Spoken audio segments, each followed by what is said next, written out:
Are concrete producers in South Carolina facing a new level of scrutiny when it comes to process water management? And if DHEC showed up at your facility tomorrow, would you feel confident explaining exactly where your process water goes and how it's being managed in the best way possible? In this video, we're talking about what appears to be driving increased enforcement activity at ready-mix concrete plants across South Carolina, what regulators seem to be focusing on, and what producers should be evaluating right now. By the end, you'll have a better understanding of where potential risks may exist for you and what steps you can take to stay ahead of them before they turn into bigger and more expensive problems. Hi there, I'm Doug Ruhlin from RMA, your environmental experts.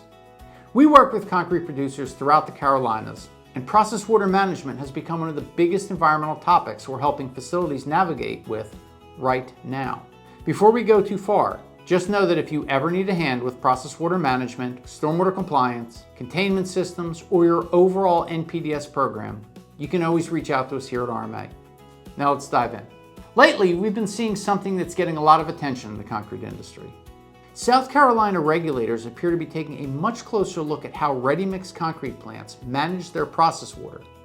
And that increased attention is leading to more inspections, more questions, and in some cases, violations related to alleged non-stormwater discharges. Now, this isn't necessarily because producers are intentionally doing something wrong. Many facilities operating today were built years or even decades ago.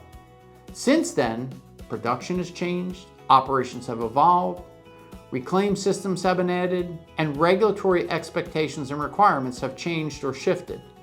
What may have been acceptable years ago isn't always viewed the same way today. There are ongoing discussions between the Carolinas Ready-Mix Concrete Association and DHEC about some of these concerns. And those conversations are important. But realistically, producers shouldn't assume this increased focus on process water is simply going to disappear. It's probably something the industry will continue dealing with moving forward. A big part of this issue comes down to the difference between stormwater and process water. Most concrete plants in South Carolina operate under South Carolina's multi-sector general permit, which is designed to authorize stormwater discharges associated with industrial activity. What it doesn't automatically cover are process water discharges. At a ready-mix facility, process water can include truck washout water, batch plant wash water, chute rinse water, reclaim system water, and water that's come into contact with cementitious materials or aggregates.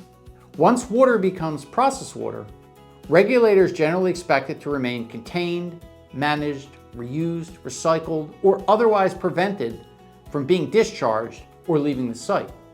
That's where many of the current questions seem to be coming from. Regulators may be asking whether process water can escape containment, whether basins could overflow, whether water is infiltrating into the ground, or whether there is evidence of other types of non-stormwater discharges. For older plants, those aren't always easy questions to answer. Containment systems may have been designed around a very different operation than the one that exists today. Production increases, site modifications, and changing infrastructure can all create challenges that weren't part of the original design.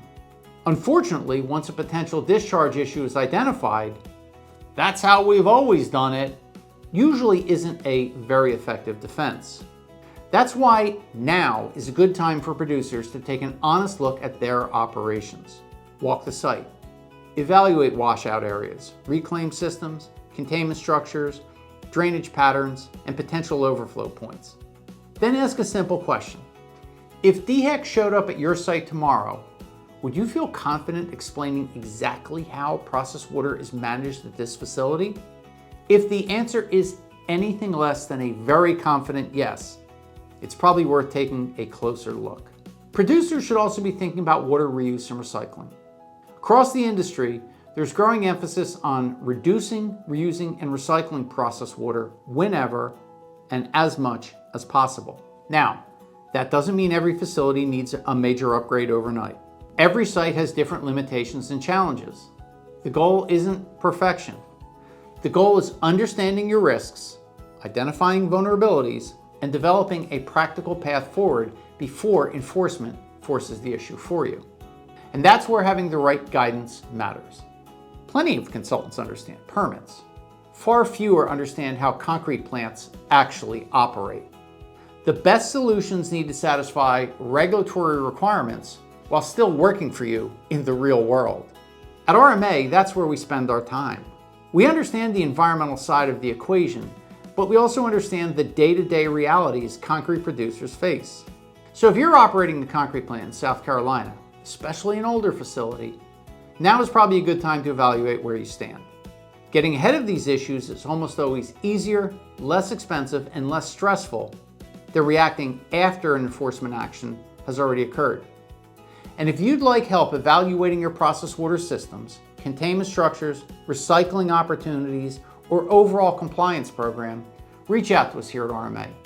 This is exactly the type of work we do every day, and we'd be happy to help you build a practical path forward before these issues become bigger problems. Thanks for watching, and we'll see you next time.